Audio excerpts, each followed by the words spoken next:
Fellow Falcoholics, what is up? Welcome to another episode of the Dirty Birds and Brews podcast. I'm your host, Kevin Knight, Falcoholic Kevin, here to bring you, I guess, the official draft recap show. Obviously, we talked about the draft a ton on our draft parties. If you want to sit through 15 hours of draft coverage, it's all still on the channel, all available to you if you want to get our live thoughts on the draft as it's happening. But for those of you that don't want that much content, which I guess I understand, we're going to have a show here for you where I give you kind of my overall thoughts on this class, talk about a couple of the choice UDFAs as well, and kind of just overall takeaways on how the Falcons approach the draft, how I feel about the team coming out of the draft, their overall strategy, and why I think it actually makes me feel a lot better about the direction of this team, the conviction that they seem to have this year, the way they approach things. It all sort of came together after I felt like last year was kind of just a little bit unsure, unsteady, and that there are reasons for that, and we'll get into that on today's episode, why I think kind of last year made sense that things weren't quite as settled and maybe weren't as executed as competently, maybe we could say, as this year. I mean, I don't mean that in a super negative way or anything, but just, kind of looking at then versus now and how this draft class in particular seems much more cohesive, like there was a throughway sort of planning and conviction with how they targeted certain positions and how they attacked needs and how they evaluated value on the board in a way that made a lot more sense to the average viewer. I think it all tracks a lot more and really does suggest that this regime and staff are all on the same page, when maybe last year they maybe weren't as on the same page as we would have hoped. So we're going to get into all that, get into the more meta conversation a bit today on the show. Excited to talk about it with you guys. Make sure if you're here, like and subscribe. We really appreciate that. It helps out the show a bunch. Thank you guys so much for that. And before we get started, I want to bring you a real quick word from our sponsor. As always, BetOnline, folks. It's time to head back to the track as the first leg of the Triple Crown. The Kentucky Derby is here and kicking off real soon. I don't think they kick off for horse races, right? Don't they like shoot the pistol or whatever? Maybe I'm thinking of even a different race. You can tell I don't watch a lot of horse racing, but there's obviously up here in New York, it's actually pretty big. I haven't really engaged in that. It's not really my thing, but BetOnline is the world's most trusted betting platform and your number one source for all your Kentucky Derby info and sports betting action. You don't need to take my horse betting takes as gospel. You can go to BetOnline and get all the information you need to bet on the Derby and the rest of the Triple Crown, with the largest selection of odds on everything, including the NBA and NHL playoffs, the MLB, UFC, boxing. BetOnline's got you covered for all your online wagering info. In between games, you can head on over to their new online casino with all the top Vegas-style games, including poker. They've got live slots, all that stuff. Make sure when you sign up to use our promo code BELIEVE, that's BLEAV, to get access to the latest promotions. BetOnline, the game starts here. All right. So right off the bat, the Falcons go into this draft class with only 5 picks, right? That was something we talked about a ton going into this whole offseason, was the lack of resources, the lack of cap space, which really limited what the team was able to do in free agency and led to me, making some proclamations about, I don't think this team has done enough. We're really far off still. I don't think the necessary moves have been made to get this team up to where it needed to be at this point, but couched, of course, in that we still need to see the draft and we still need to see the rest of the offseason, because there's a lot of time for that to change. There's a lot of things that can still be done. So early on, kind of disappointed, but things can change. So going into the draft, it was really important then for this team to nail it, considering they only had the 5 picks. It was just 2 in the top 100, just the first and the second rounder. No third rounder because of the Matt Judon trade. They do have a 4th rounder, but then just 2 sevenths because of a 5th stripped for tampering. And the stupidity continued, obviously, with this whole Shedeur thing. I'm not going to talk about that today.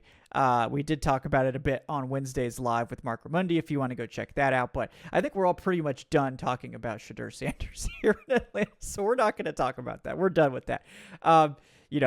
But they're limited on picks. There's no way around it. So the Falcons had to try to navigate it. I and many others had suggested maybe trade down from the first pick or maybe even the second pick to try to get an extra day 2 pick that they were missing, maybe pick up some extra stuff here, there, somewhere. But the team, 5 picks. It's difficult. Only 2 top 100 picks. How much can we really expect in terms of impact from 2 7th-rounders and a 4th-rounder that, this team hasn't traditionally... They've actually done better, I think, in the 4th round than they have traditionally on day 2. But, the fact remains you're much more likely to find starters and rotation and like high-end rotational players on day 2. That's just the way it goes. So going into this draft, I think expectations were pretty tempered, and I think it bore out in a lot of things. I think enthusiasm as a whole was down. I obviously my show is not the end all be all of Falcons metrics, but this year I noticed a significant dampening of enthusiasm for the draft. I think last year, obviously, with the new coaching staff coming in, hopefully turning a new page, the level of enthusiasm was much higher. And it was obvious, in terms of multiple factors that was the case. And I don't blame fans for that at all. I mean, that's kind of how I was feeling about it too, right? But going into this draft, still hopeful, 15th pick, lot of potential there to get an impact player. 46, really have traditionally liked that pick at 46. Typically you could get a really good player there in mock draft. So I was hopeful that someone really good would be able to fall there. And right off the bat, the Falcons, go in an interesting direction at 15, going with, they're calling edge rusher Jalen Walker, a guy that was a top 10 pick on most boards. I know Daniel Jeremiah absolutely loved him. Dane Brugler really loved him. Most of the time we were seeing Jalen Walker at 8 to the Panthers or in other slots in the top 10. So the fact that Jalen Walker falls to 15, the Falcons have to sort of pounce on that. That's their sort of take on that pick. Also seems like Mike Green was 100% not in consideration for this team, despite sort of reporting to the contrary. Ultimately, I'm not really surprised by that. I kind of from the beginning thought he wouldn't be, but then, I was told a lot of stuff about, they really like him. I don't know if that changed. I don't know what happened there, but it doesn't seem to me like he was really in consideration for them at all. So take of that what you will. But the Falcons go with Jalen Walker at 15. Exciting player. They announce him as an edge rusher right off the bat. I know the NFL officially announced him as a linebacker, but the Falcons apparently did want to, announce him as an edge rusher. That's where he's going to play. Again, really liked that the team had an immediate idea in mind and shared it immediately. We'll talk about that more as this goes on as something that I really appreciated, some clarity from the team on these guys. But Jalen Walker, you guys know, not the biggest Jalen Walker fan. I still had him as a first-round pick, but it just not a top 10 pick. So to me, this wasn't the massive value gain that some people thought it was, but I still think at pick 15, it's a fair value. I think this is the type of range where I would expect teams to swing on this type of high upside pick. Shamar Stewart I kind of viewed in a similar way. I do think Jalen Walker's a better player than Shamar Stewart, for the record, but I do think that it's more of a similar proposition of you're really projecting this out and hoping that this will translate to the NFL. At least in Jalen Walker's case, there's production to back it up. There's a track record there.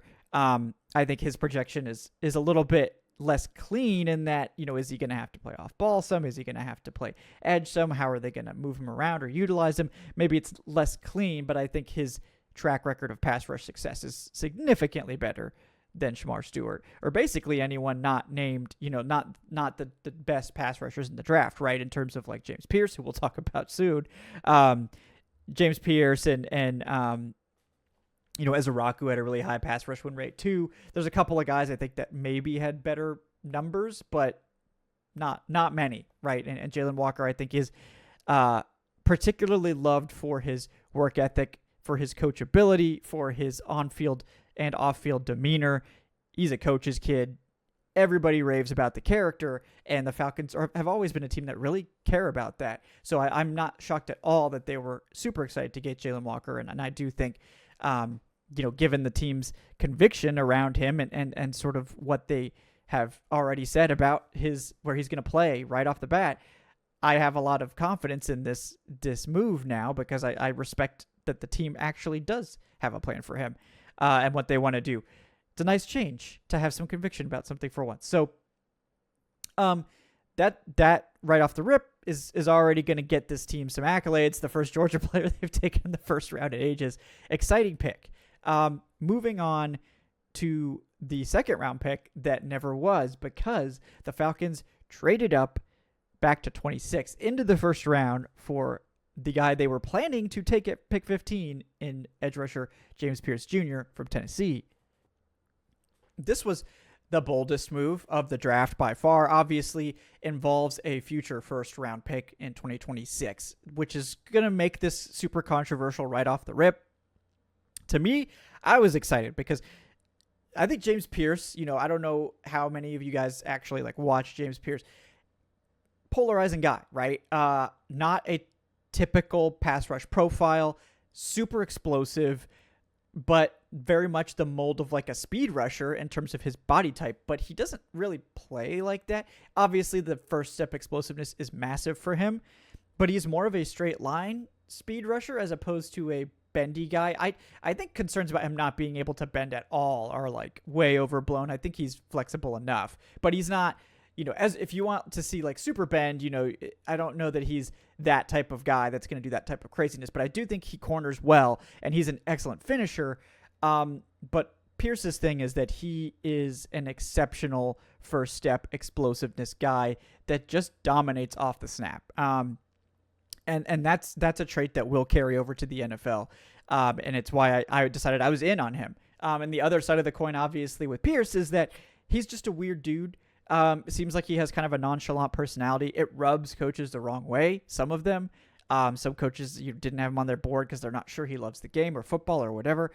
Infamously, I've talked about it multiple times. It's a funny story that he showed up to the combine in his hoodie and ran the 40 in the hoodie. No one runs the 40 in the hoodie. It's not ideal. Still ran the fastest time of any edge rusher, right? But, they asked him why he did it. Was there a reason, whatever? He forgot his speed stuff in the hotel room. So that's obviously not great, but the Falcons did a ton of work on him. They've posted multiple videos about it now and everything they've done sort of to vet him in particular. They felt very confident about his love of the game and his character actually being quite high, just that his personality is non-traditional for the position, right? It's not what you would expect. He's not some, raw alpha type personality, right? He's a little bit more of a quiet guy, and that's fine. There's nothing wrong with that. You don't need every single player on your roster to be the rah guy. In fact, you get too many of those and it starts causing problems too. So, what Pierce is a really good pass rusher, and they really needed one. And I think honestly, Pierce's run defending is fine. I don't think he's ever going to be a guy you want on goal line or something.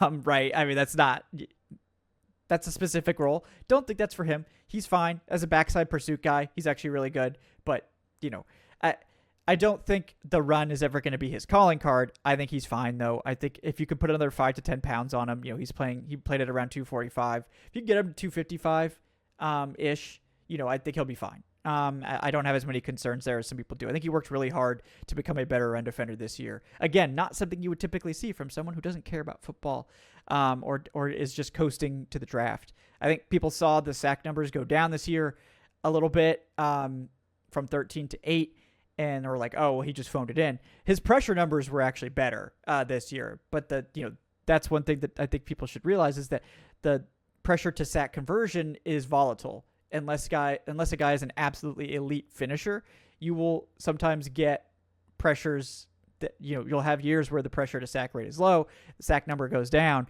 but they might actually be playing better from a pass rushing perspective and just not have the sacks. The sacks are kind of just one number. You're kind of looking at overall pressure rate as a measure of how good someone is. Some guys are better finishers than others. That's absolutely true. And I do think Pierce is actually a really good finisher, but I think this was not really a down year. I mean, I think his 2023 was absolutely elite, top 5 pick level. 2024 was top 20 pick level to me. So it's kind of splitting hairs in how good this season was, right? But ultimately, I really like James Pierce. I would have happily taken him at 15. Shout out to my first mock back in January where we did take James Pierce at 15. Hashtag new prophet. Thanks, Aaron, for bestowing that mantle on me. But I like James Pierce. The trade is very interesting, right? And that's kind of the crux of this show. The Falcons, this trade is the biggest example of what this team has done with this draft class. It's just that they basically have bet on themselves in a massive way this year.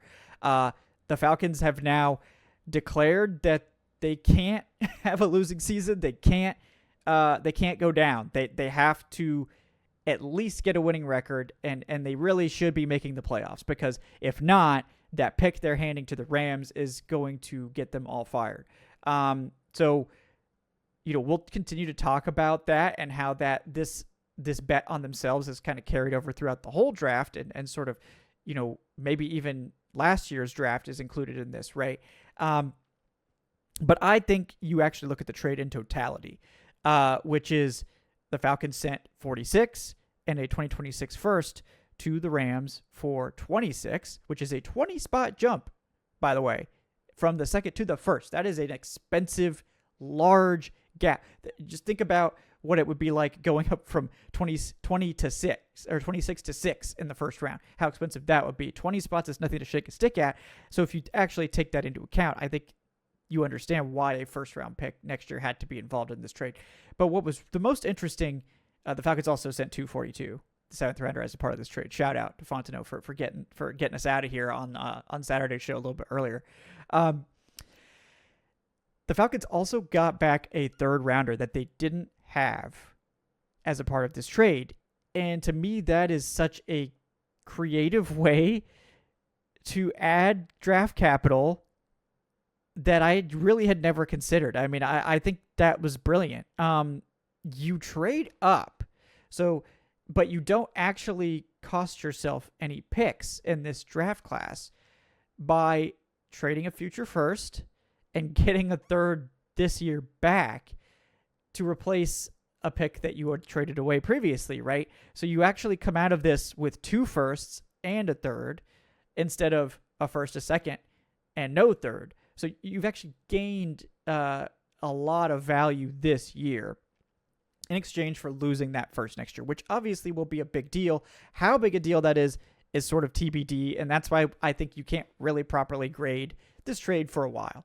That's the same with most draft trades involving future capital, right? But I think it's fascinating how you were able to add a draft asset that I thought was absolutely critical, and will probably end up being critical. We'll talk about that pick in just a second. You trade up and add that pick that you were missing. I think that is really brilliant. I think that was never something. I mean, I did a lot of simulations, a lot of mock drafts. I feel like I put a lot of effort into trying to figure out ways to gain draft capital in this class with trades, player trades, whatever. That was never something that crossed my mind. So I have to tip the cap there. I think that's really smart. I think that opened up this draft class in a way that I was not expecting to. And you get to come away with a pass rusher, 2 pass rushers, one that you never thought you'd have a chance to draft in Jalen Walker. I think many people are much higher on Jalen Walker than I am. So I will happily, again, I'm fine with the pick. And we'll see how it plays out. So I think it's obviously exciting to get him at that point in the draft. Then the guy they were planning to take at 15 because they didn't think Jalen Walker was going to be there, James Pierce, is there at 26. They trade up, get him. So now you've got the biggest weakness on the roster by far was the edge rush group. And they got 2 guys, 2 first-round picks dedicated to fixing that edge rush group and the pass rush. That's exactly what they needed. They added Leonard Floyd in free agency. And I think Leonard Floyd is probably best as like a number 3 pass rusher at this stage. He could probably be that now, considering that Ebiketie is probably still your number 1, and you're maybe the better James Pierce and Jalen Walker is your 2, and then Floyd is your 3 that you're rotating in. I mean, as your pass rush specialists, I think that's really actually a pretty exciting and interesting edge rush group. So, you have to tip the cap because I wasn't expecting there to be a way to get that level of talent in the door in this draft class, while still preserving your picks, right? To get 2 first-round talents, 2 top 20 talents. I think that was really clever. Now, obviously, it does involve that future first, and how this team performs this year is critical to evaluating that. But given that third round pick, it also makes it pretty interesting. And there is a very realistic chance that if the Falcons don't bomb and are picking, around pick 20 or later, that they will end up with plus value from this trade.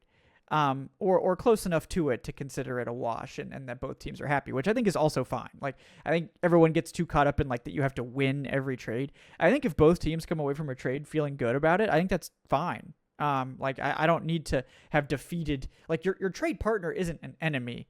You shouldn't consider them that way. They're someone that's also trying to accomplish something. If you can help them accomplish what they want while helping yourself accomplish what you want, that seems like a win-win. So I would be fine with that too. If the value's close, then I think both sides are happy with this deal. The Falcons and the Rams have a good relationship. I think it will continue to be so after this. The Rams, and a lot of people are like, oh, the Rams are betting on the Falcons being bad. They're betting on the Falcons finishing in the top 15 again, which is probably a reasonable bet to take. But, I think if they're also thinking that, they'll be happy just to have that extra pick as ammunition. Maybe they're going to move up for a quarterback considering where Matthew Stafford is in his career. They just want that extra first round pick to help them accomplish that. So if that pick's in the 20s, early 20s or whatever, they're okay with that. Obviously, they'd like it to be higher, but we'll see. So you get those two pass rushers right off the bat. Then you come back at it was a pick in the 100, right outside the top 100 technically, but the Falcons see a guy drop to them in Xavier Watts, who they do make a small trade up for to 96, sending a 2026 fifth rounder to go up and get Xavier Watts, who to me was a top 40 player in this class. I was happy to get him at 46 in mocks. He didn't always fall there. I think that's an absolute slam dunk, and that to me really, really showed, I think, that this team is really more cognizant of value and, not sitting around or going off the board or going for guys that they quote unquote love, going for value too, guys that are at the top of that consensus board. And I think at that point, Xavier Watts was like the best player left on the board or close to it. I love Xavier Watts. We talked about it a lot on the draft show. I've talked about him a lot on several mock draft shows. I think he is just a hair below what Malachi Starks is. And Malachi Starks went, to the Ravens in the first round. I think Xavier Watts isn't quite the athlete that Starks is. But I think Xavier Watts can do pretty much all the same stuff, just a tick below the ceiling that Starks gives you. But you also got him, 60 picks later, essentially. And for the Falcons, they couldn't afford. I think they wisely prioritized the pass rush with that trade up. I think Starks could have been a trade up candidate there too. But they wait, and they wait as long as they feel like they can to then pounce on getting Xavier Watts. I think he's going to start. He's going to start next to Jesse Bates. I would be really surprised if he doesn't. I think the two of them give the Falcons the best safety duo they've had in as long as I could remember. I mean, this could be like the peak, of when the Falcons had, Keanu Neal, Ricardo Allen, when both of them were playing at close to their prime, better than that even, right? Because of how high ceiling Jesse Bates is. And, the Willie Moe Dakud years when Dakud was still really good, briefly, right? That famous secondary. I think this has the potential to be better, and not just like better, but like significantly better, like top safety duo in the NFL better. Obviously, the Ravens with Starks and Kyle Hamilton are going to challenge for that too. I'm excited to see that safety tandem as well. But Watts is so good and such a great ball hawk. I'm so excited to see that duo, and it's going to make throwing, against these two safeties really dangerous. And that continued on, obviously, that ethos of ball hawking. It's present throughout the rest of their sort of pickups in the secondary. It continued on to their fourth round pick, a guy that, again, I think this is someone they would have considered with the previous pick if someone hadn't fallen, right? and that's Billy Bowman Jr., the safety out of Oklahoma, who I know was a big guy for Adnan Ikic. And Bowman's thing is he's just an undersized safety. He's only 5'10", just a hair above 200. But as a slot corner, slot defender, whatever you want to say, which is what he will play in Atlanta. And I loved how within minutes of the pick, Ulbrich was on the airwaves saying, yes, he's going to play slot for us. We want him to be our slot corner. Yeah, like our slot defender, our slot corner, whatever they said. I love that conviction. You get a guy in the building. We're like, well, they just drafted Xavier Watts, so is he going to be like your third safety? Like, because I mean, he was objectively good value at that point. Like, I don't think anyone was upset with that pick, but it's like, oh, really? You drafted like another safety for depth purposes? That's kind of weird.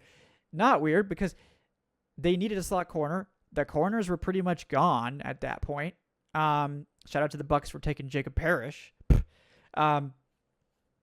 So they go for a guy that I hadn't really considered as being a primary slot defender in Billy Bowman Jr., but I think his size limitations translate really well to being a slot defender as opposed to being, the last line of defense at safety. He's physical. He's just undersized, right? I really like Billy Bowman as a high-end slot defender. And again, the emphasis on ball hawking. He is a tremendous ball hawk. Between Xavier Watts and Billy Bowman, I think the Falcons added like the most interceptions in the draft. And that doesn't even include UDFA cornerback Kobe Bryant, who was also a fourth-round value, in my opinion, who also is an incredible ball hawk. So this like sort of through fair of we want to take the football away. We know this defense may have limitations, may still need another year, another big free agency dump of resources to be able to get to where it needs to be. So what can we do in the meantime? Cause havoc up front with our new pass rush package with a bunch of guys that are just bats out of hell, really fast, really explosive, cause some disruption.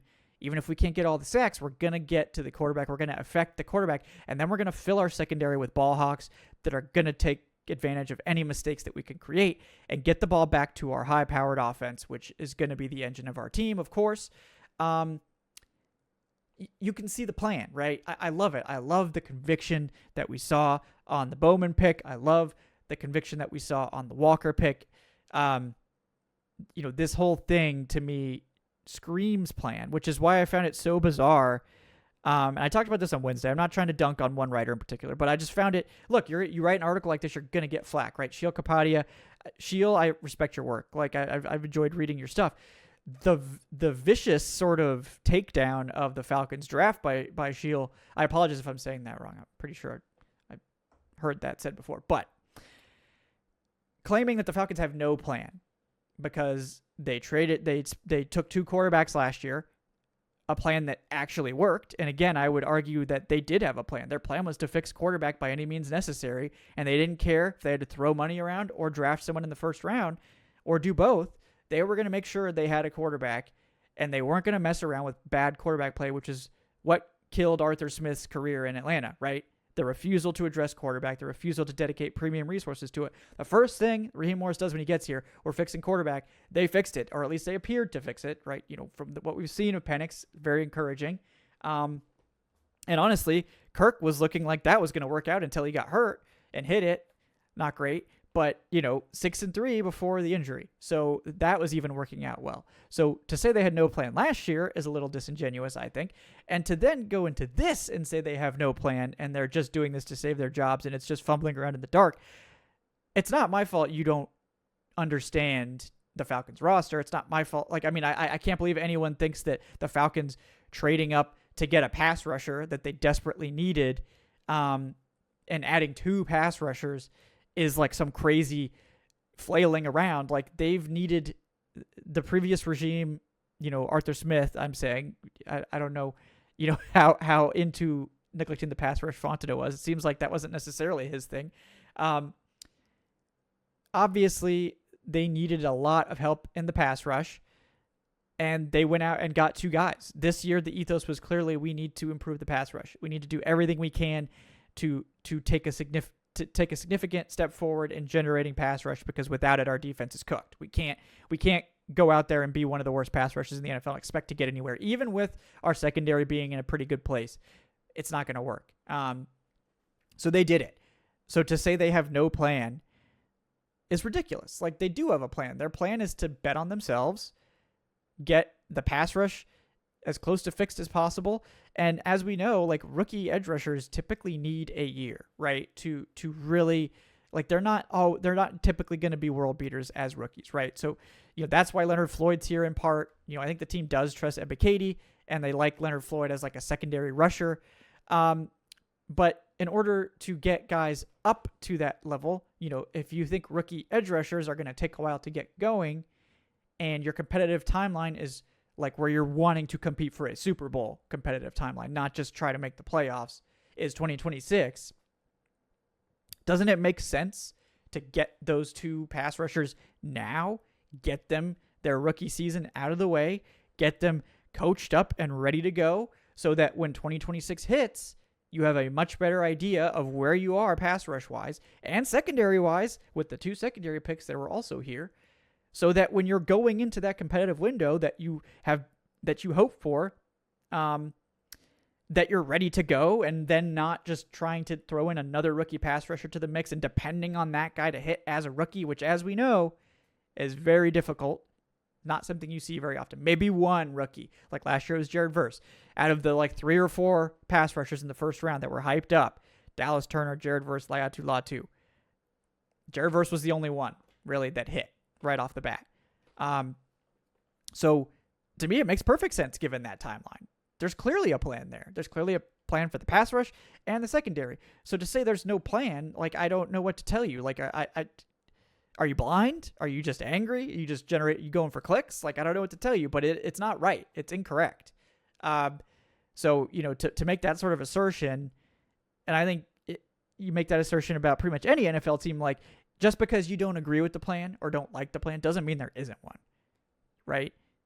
I mean, all of these teams are making plans. Maybe the plans are stupid. Maybe they don't work, but they have plans. So to go out there and make that kind of statement that the Falcons don't have a plan, it's ridiculous. It's clickbait. It's just rage bait stuff. It's bad writing. I don't know why you would get so incensed by this also. It's a little weird, but whatever. We're all doing our best, right? But very odd take because they clearly have a plan. You don't have to love it. You don't have to like it. You can hate the plan. Just say you don't like the plan. But to say they don't have any plan, they're just flailing around like a chicken with its head cut off, it's not based in reality. It's a fantasy, which I don't know why you're fantasizing about a team not having a plan. I guess so you could lead off your draft column with that. I mean, weird move. Not going to earn you many friends over here in Falcons land. And, it's not his responsibility. Maybe he doesn't care. Totally fine, right? But odd take to me, given that there's clearly a plan here, and the plan was we got to fix the pass rush right away. And I don't think the trade is even that bad. It can be catastrophic. We've talked about it. If the Falcons do screw up and are picking in the top 10, obviously everyone's getting fired. They've screwed over their ability to hire a new coach because no one's going to want to come here with no first-round pick. And they've really set themselves up to fail. So they better get this bet right. This is a big bet. It's a big risk. So I certainly hope that they're correct about this because it absolutely can be catastrophic. But it can also be good. It can also work. You can hit this bet. And, I think there's absolutely a scenario where this does work out. The Falcons are better than expected. The defense is able to take a step for multiple reasons, including a new scheme that I think just fits the personnel better. We can get rid of the whole dalliance with whatever the hell Jimmy Lake wanted to run. That was a disaster that really misplaced a lot of players.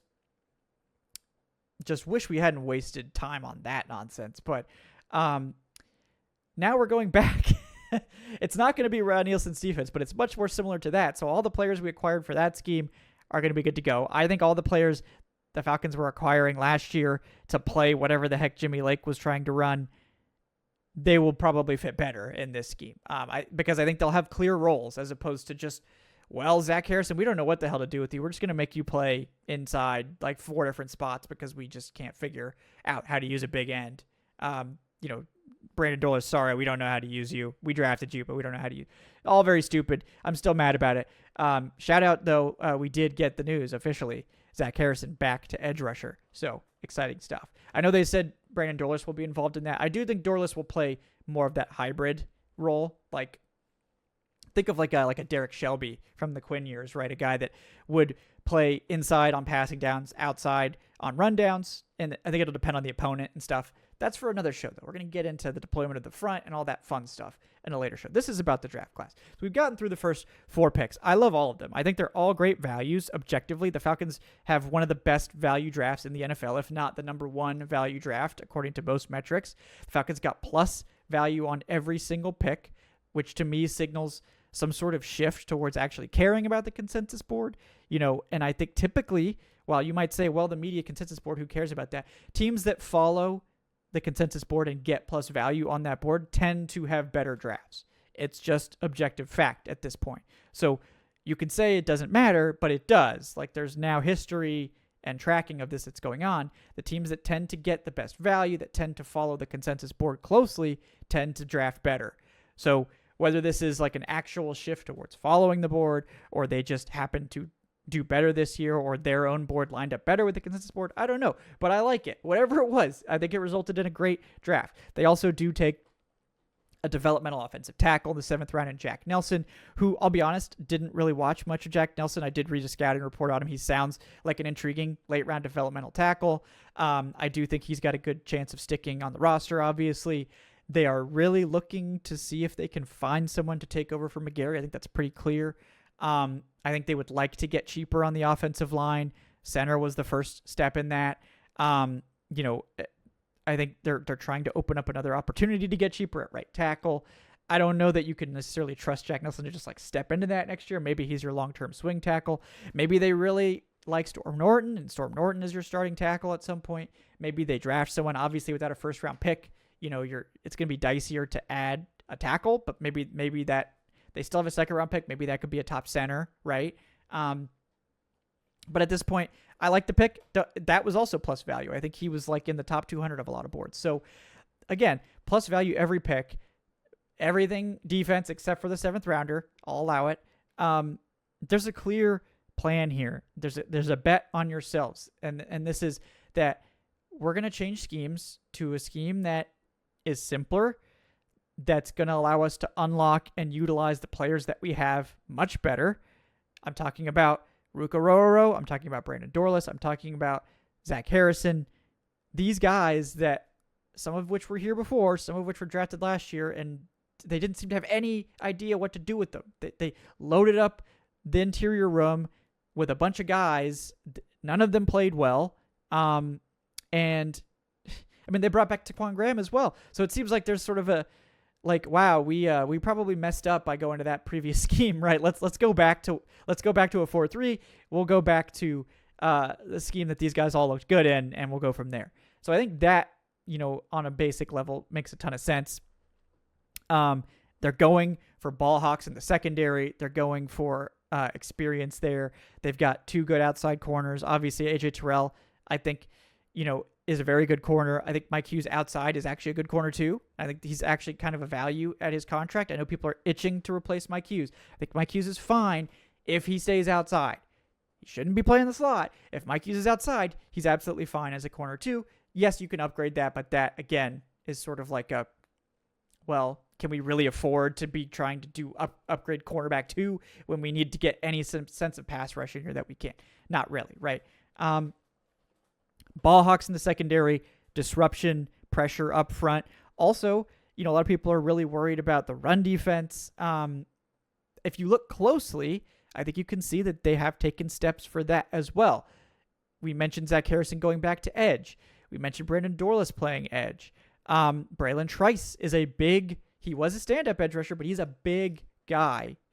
He was in the 270s, right? This is a big dude. They do have some big 5-tech style defensive ends that can play the run, right? So if you go up against a ground and pound team, you can go multiple big ends out there with, guys like Taquan Graham, who has traditionally been a very good run defender. I did notice, looking at the roster, the Falcons brought back Lakeil London, who has been a contributor over the past several years, kind of on and off the roster. He had a really good year under Ryan Nielsen as sort of like a rotational guy. he has bulked up to 330 to play nose tackle, presumably for this team. A lot of people are like, they don't have a nose tackle on the roster. Seems like they do, right? They didn't draft one. They didn't add one in UDFA. I think they like LaCale London as that, right? So, I don't know how he'll play at that weight. I believe he has played nose tackle in the past. I think I had seen that was something he maybe even played in college. It's been a while since I looked that up, but, that's an option.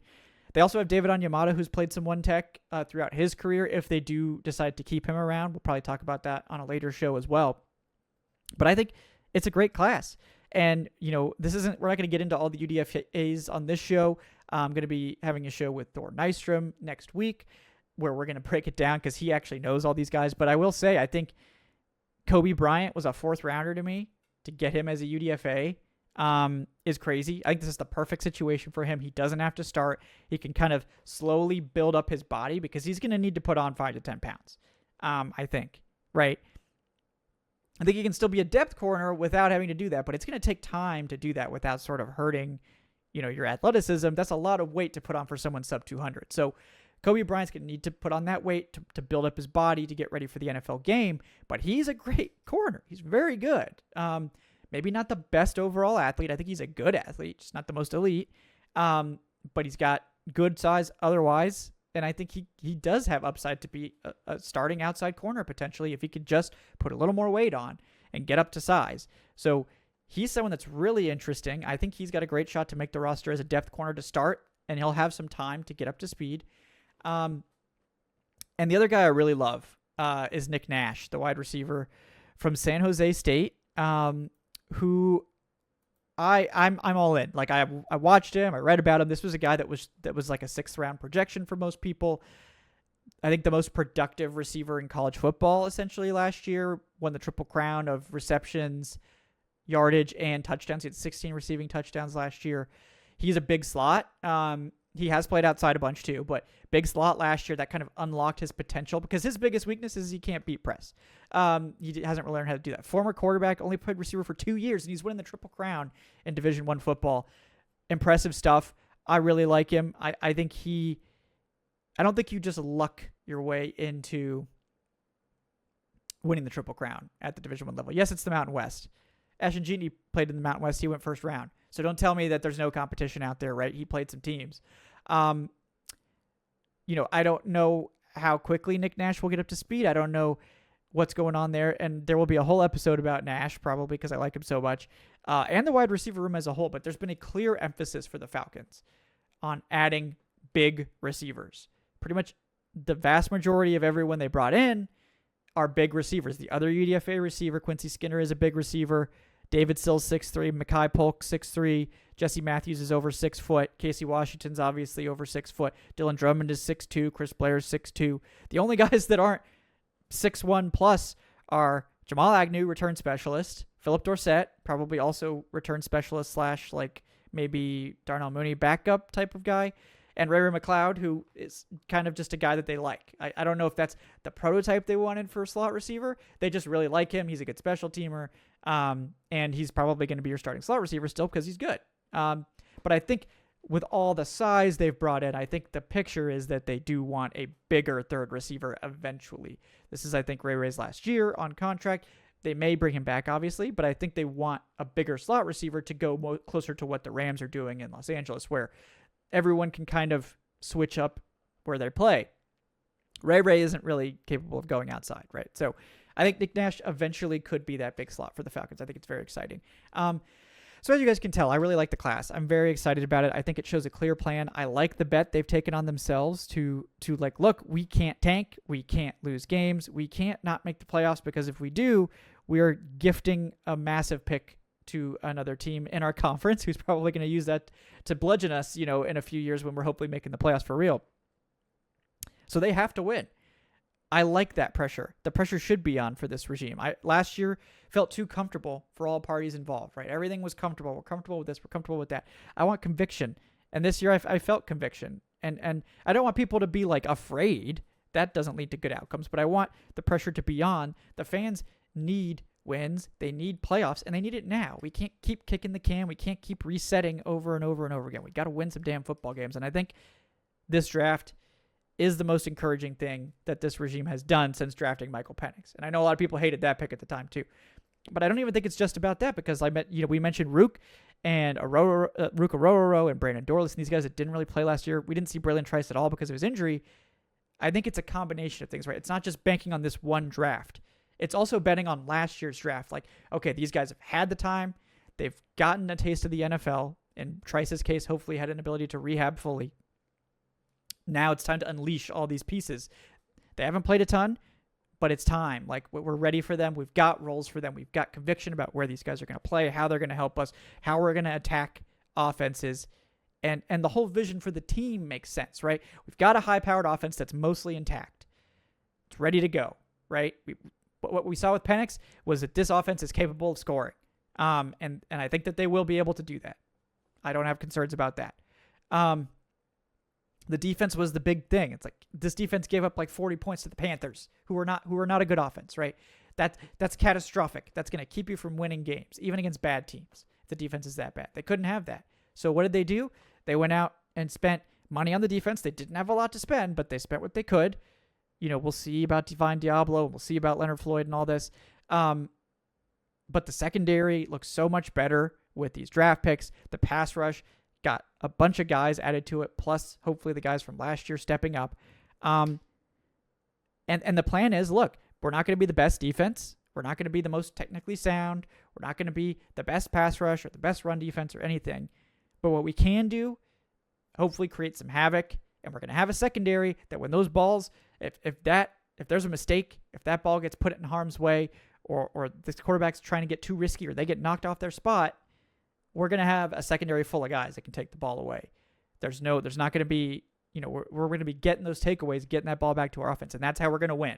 We're going to win by leaning on the offense, and the defense just needs to be good enough, create enough pressure, and just get a couple of takeaways and make that our identity. And then we have that's a winning formula.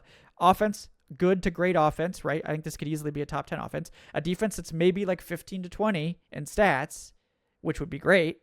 Take that any day of the week. But they can create turnovers, get the ball back to the offense, start winning football games that way. I think it's a recipe for success. I like it. I think it makes a ton of sense. I think it's consistent. I think logically it's there. It's risky because of the first round pick you've sent off. You've also sent off a fifth. We have to navigate a few more things like the Kirk Cousins contract, what's going on there, all that stuff. But I can't see how, you can tell. Falcons fans love the draft, right? National media types, very split. Some people love it, some people hate it, whatever. But Falcons fans love it because I think Falcons fans understand more than anyone that we can't sit around and wait for this anymore. We can't, they neglected the pass rush for years. A decade maybe, whatever you say. It was time to fix it, and that meant bold action was necessary.